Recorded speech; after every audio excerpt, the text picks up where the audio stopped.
Nasaan na yung truck? Sa ngayon no, na bumiyahe na po. Dahil hindi naman po kinuha lisensya ng driver. At hindi rin tinanggalan ng plaka. Ba? Ticket lang? Oo. Ang check nakatapat sa driving unregistered vehicle. Yes, sir. Pina-check na ng task ni Director Wendell, registered naman. ARD, kaya nga ang interpretation namin ni Director Wendell dito, pareho. Questionable yung apprehension. Kahit saan makarating yan, talo ang imported. Inaksyonan ni Colonel Busita ang kaduda-dudang huli ng LTO enforcer sa isang driver. Dahil mantakin nyo mga idol, hinuli niya ang driver na may violation, unauthorized modification. Samantalang, ang nakacheck sa ticket ay unregistered vehicle. E napag-alaman ni Colonel Busita na rehistrado ang nasabing truck. At ang malupit nito mga idolo, inisyuan niya ng ticket ang truck driver pero hindi niya kinumpiska ang lisensya at hindi rin niya binaklas ang plaka ng nasabing truck.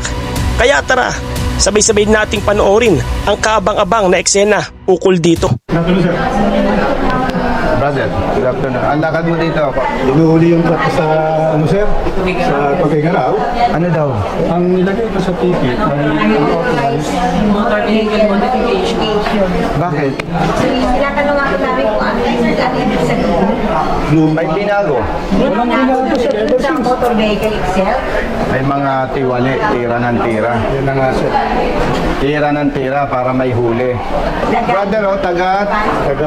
No sir, umiyak ko sa Santa Rosa, Laguna. Hindi ba, bumiyahe niya ng Pagkagalaw. Doon nahuli. Doon na hinuli ang truck. Kasi nahuli.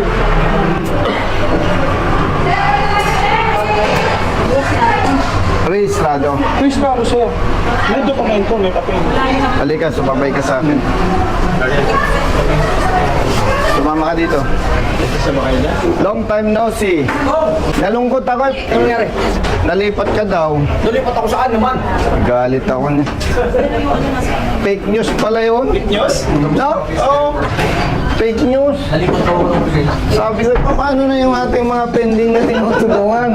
Nalipat pala tayo. Eh baka yung lumabas sa balita na may ako kayo natarin. Siya po si Attorney Wendell Dinglasan, Director ng Traffic Adjudication Service. Kababayan ko. Pero hindi tayo humihingi ng pabor dyan kung tama ang huli. No, malinaw yan ha. Ito, taga malayo. Si Kuya unahin ko. Misis ko po. Yes. Bakit karamihan pumupunta kasama ang misis? Parang gusto kong isipin, hindi ka pwedeng pagtiwalaan. Ano? Pati yung TOP, unregistered hindi. Hindi o, kompleto. So ang chinigan dito, unauthorized modification. Oo, wala Yung dump truck mo, Sako ang ano niya sa no items confiscated sa remarks. taga Santa Rosa kayo, nagbiyahin to Gigaraw, Isabela. Opo. Tugigiraw. Hinuli doon ng LTO. Opo. At ang sabi, modified. Opo. Nasaan na yung truck? Sa ngayon no, na Bumiyahe. bumiyahe na po. Dahil hindi naman po kinuha lisensya ng driver. Hindi rin At hindi rin tinanggalan ng plaka. Ma? Ticket lang? Oo, ticket lang. Tapos no items confiscated. No No items confiscated. Andyan po sa baba. Aba, wala sa protocol ng LTO yun. Ito, Reg, ito lang yung history ng violation. Nasaan yung charge ng driving ng unregistered motor vehicle? Hindi ko sa history. Kasi naka-check sa POP pero sa Modified. Hindi daw unregistered yan eh. Hindi, ang naka-check is unregistered. Yan. Driving ng unregistered. Pero ang kwento ng driver, modified raw Sir, eh. hindi nga po Ay, maintindihan kasi kung hindi doon na sa... maintindihan ko. Pero rehistrado ito. Yes, ano sir? Ano? Pakita mo. Yes, sir. Ano yung mga dokumento ng truck? 829. Yan ba? Wala. 29, 25. Ano kaya naman 29? Friday. Friday. Hindi pa na i-go. 8, 9 naman ito. Hindi pa na i-go. Rolando. Pereira. Check ulit. Ngayon naman ako. Kasi kung 29, Friday. Friday, hindi may encode ng Sabado. Hindi pa yan. Hindi may encode ng Linggo. Kung sinabmit ng Lunes, Nung Lunes, wala pasok. baka ngayon i-encode. Under Section 29 ng RA 41364, lahat ng huli ng LTO kapalit po ng lisensya ko kumpiskahin ay itong TOP. Oo. So hindi ka mag-issue ng TOP kung walang kapalit na confiscate. Yes. Kaya doon pa lang May mali na po. may mali na agad. Abala oh. Ay ang problema sa kanya, hindi naman makalis kung hindi kasama asawa. Ang laking Yung mga gastos. senior na kasi. Tapos, meron pang backup security. Pero senior na kami. Di ba? Ang laki ng damage, no? Ang kinakatakot po kasi, sir, kung registration siya ending 2, baka maka-apekto po pag pinarehistro. Makaka-apekto po talaga. Kasi Ito. naka-alarm yan, kasi may huli. Kaya nga po siya, kaya lang hindi maipaliwanag. Tingnan natin yung violation history. Most probably baka hindi pa po siya na i-encode kasi nga hindi man holiday cancellation report kahapon eh. Friday na huli, Sabado, Linggo, Lunes, walang pasok. Martes, supposedly, ngayon ang encoding. Ay kung nandun pa sa ilalim. Kailangan mo na tingnan. Oo, Ang may jurisdiction po ng huli ninyo ay Tugigaraw. Region 2. Kailangan mo pupunta kami doon? Ay, hindi po. Actually, kin-coordinate ko na sa Region 2. Papunta lang ngayon sa Operations Division. So, Yung gagawin ano, niya- yung mag-encode. Yan po yung pinag-usapan. Ano sabi? Bago lang po kasi yung huli. So, ang nangyayari, hindi ko siya na-encode. So, ngayon, kin-coordinate ko sa Region 2, sa Office of the Regional Director. Pinuntahan niya ngayon Operations Division para i-retrieve mismo yung POP. Tapos, ang mangyari doon, it's si Region 2 Operations Division ang mag-encode sa system. Pero with respect to Director, sa ngalan ng public service, kung papayagan ako ni Kuya, baka pwede kong makausap yung Director o yung Operation Officer. Antayin ko lang po na meron na nakita. Habang hindi na-encode kasi very clear na may mali yung enforcer natin sa Region 2. True. The question is, ba't di siya nagkonpiska ng lisensya kung tama ang ginagawa niya? Kaya pag binanggabangga mo yung naka-note sa ticket, Director, at yung statement ng may-ari ng truck, parang ako, without bias, parang mas naniniwala ako sa parte nila na walang modification Kaya gusto kong maklarify, sis, with respect to Director. Ako nagsasalita on behalf of the party. Please, makausap ko habang hindi ni-encode. With respect to Director, kaya gusto kong makausap yung concerned office. Baka naman pwedeng ma-hold pa. Ibig sabihin, kung may nakikitang grounds talagang hulihin, so be it. Pero baka may mali, ay ma-hold para huwag lumaki ang problema. Hindi ako pinagsabi ng Kahit ako, i-check muna namin kung kahit hindi ito umabot ng Region 2 kasi pwede namin i-check kung Yes, sir. register Yes, ko. sir. Yes, sir. Yes, sir. Kasi yun ang Ang concern ko, baka ma-encode agad. Hindi siya tungkol sa encoding ng violation. Tungkol yan sa whether or not naka-register in the Hindi sabi ko nga sabihin, baka ma-encode agad yung... Sayang naman. Gets ko yung point mo. Pero pinapacheck lang natin is yung whether or not registered or not. Tama. Kahit saan makarating yan, talo ang enforcer dyan. Dala niyo po ba yung inyong ano? Yes.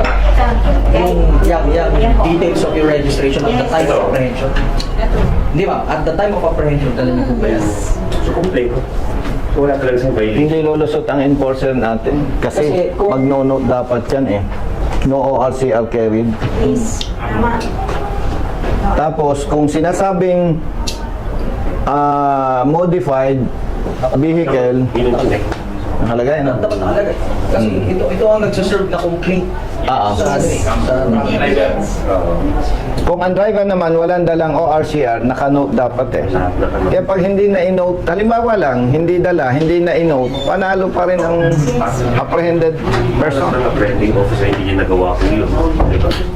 kasi may cases. Punta dito kay Director Bakit? Oh, galing ano yan? Galing Batangas yan ha? Teka, bakit pag nandito si attorney Oo nga Ano? Akala nyo kayo lang ang binibigyan ko ng ganito. Lahat hindi kasama sa congressman. Ay, oo. Di ba? Oo. Magagastos na siya pag marami ako kasama, no? Ngayon, gusto ko sana i-discuss sa inyo po yung hindi. Ilalawag speaker ko po kayo. Attorney Dinglasan, tsaka si Colonel Bus. And then yung mga clients po. Okay. Sino yung Si director? ARD to daw po. Daw. Oo, si Erling daw. Babae na lang. Dala. ARD, good afternoon po. Yes, sir, Colonel. Congressman. Yes po, nandito ako sa office ni Attorney Dinglasan. Ito ang director ng Traffic Adjudication Service. Yes, sir. Yes, at nag-ask permission ako sa kanya na makausap ko po kayo on behalf of the party do sa nahuli ng ating enforcer. Yes, sir. Base dito sa ticket, ang check nakatapat sa driving unregistered vehicle. Yes, sir. Pina-check na ng task ni Director Wendell, registered naman. So parang lumalabas, totoo yung sinasabi nitong may-ari ng truck na ang sabi ng enforcer natin, unauthorized modification. Yes, sir. At sinasabi po nitong may-ari ng truck, walang modification yung dump truck nila. Pero, ARD, questionable dito, base sa TOP, no item confiscated. Yes, sir. Kaya nga po, pinag-question namin doon sa law enforcer, sir. Kaya, Yes. Bakit ka? Kung paano kayo maghuhuli na walang confiscated item? Sabi ko, sir. Yes. Oo, kaya pina-explain namin ito, sir, eh. Kasi nung Friday lang ito nahuli. Kasi sabi ko, paano namin i-enforce yan? Wala namang confiscated item, kako. Pero hindi kasi pwede ito, sir, eh, na walang confiscated item. Di walang pwede na pasok TOP natin. Yes, sir. ARD, kaya nga ang interpretation namin ni Director Wendell dito, pareho. Questionable yung apprehension. Kasi Kaya nga, sir, sa amin dito, I see to it na pag ganito ang sinasabi, I have to ask them to explain why. Kasi nga, sir, alangan naman namang uli ka, walang confiscated item. yes. Sir, kaya nga sabi ko, something is wrong. Yes. Sa ulit niyo, kako, sir. Yes po. At yun nga, kaya kami nandito, itong may-ari ng truck ay taga Santa Rosa City, Laguna. Yes, sir. Ay kung naman pupunta sila dyan, napakalaking damage. Yan na lang, sir. Idadrop na lang namin dito, sir. Based doon sa... Basta nakalisto naman, sir. Idadrop na lang namin dito, sir. Yes po. Confiscated item, sir. Ha, sir? Yes, ARD, on behalf of the truck owner, maraming salamat po. Yes, sir. Yes, sir. No problem, sir. Yes po, thank you. Bye-bye. Okay, sir. Okay po, bye-bye. Solved na. Maraming salamat po. Thank you, Director Wendell. Okay na, 1-0. Picture po kami para... Picture tayo dito. Mapanatag na kayo dyan. Na mariresolve. Na mariresolve yan. Okay, yan. Ating boss, That's one. Si Ma'am Rich. Sila naman, kaya nag-assist lang sa atin, jurisdiction ng Regional LTO 2. At ang maganda lang itulong nila na i-connect tayo. Okay na po yan. Huwag na yung problema. Nasa yung backup security. Kami talaga. Ingat po. Kaya. Dahil sa makarating yan, talo ang import.